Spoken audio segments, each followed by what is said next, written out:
All right, it's 8:23. Acing a face-to-face interview used to be the key to landing a job, but more and more employers are adding an extra step and talking to you over the phone first. So how do you impress your potential boss over the phone so you can actually get invited in for that face-to-face interview? Lewis Douglas with Kavaliro Staffing is here with some tips for you. Good to see you, Lewis. Good to see you, It's been a while. Tom. So let's dive right into this. You say it's important to prepare. Absolutely. Always, right? Always want to prepare. You know, going into a phone interview is just like an open book test where you have all the information you can. You can Google, research, have all your questions prepared so that you can make the most impact out of your time there.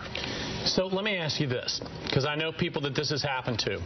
They apply for a job. Okay. And then they're working their job that they have right now. Right. And they get a phone call in the middle of the day. Right. How do you handle that? Well, you don't want to answer any personal calls throughout the day. But if it is something that, you know, you're expecting an interview, be able to carve out that time so that you can dedicate 100% of your time to that interview, because the hiring manager on the other side of the line is giving you his or her undivided attention. So being able to follow suit is essential. If it's unexpected, should you just not answer it if you're not going to have that time and be able to give it your full attention? That's definitely a good question. I mean, you know, if it's definitely something you want to pursue, you're going to have to answer it, because that may just be your only one shot. Yeah. So be able to answer it, and if you could step away, maybe go to a bathroom break, step out, lunchtime, you know, be able to do so. All right, you also say take care of the basics. What do you mean by that? All of the basics need to be covered. So you want to do all of your research. You want to be prepared. Have a carved amount of time.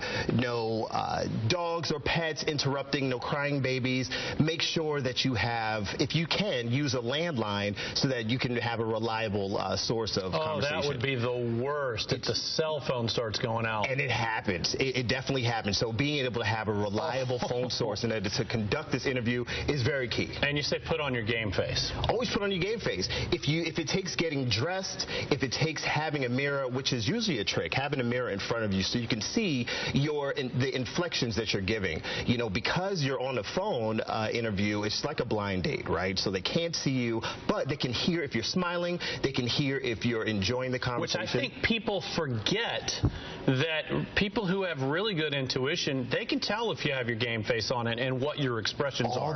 All the time. And you can always lead with a smile. A smile resonates through, and it's contagious. So anything you do on the phone is what's going to come back to you reciprocated. It is always great advice that you give us, Lewis. Good to see you. Thanks. Good to see you, too. Appreciate it. 8:26 now. Still to come, a venomous snake.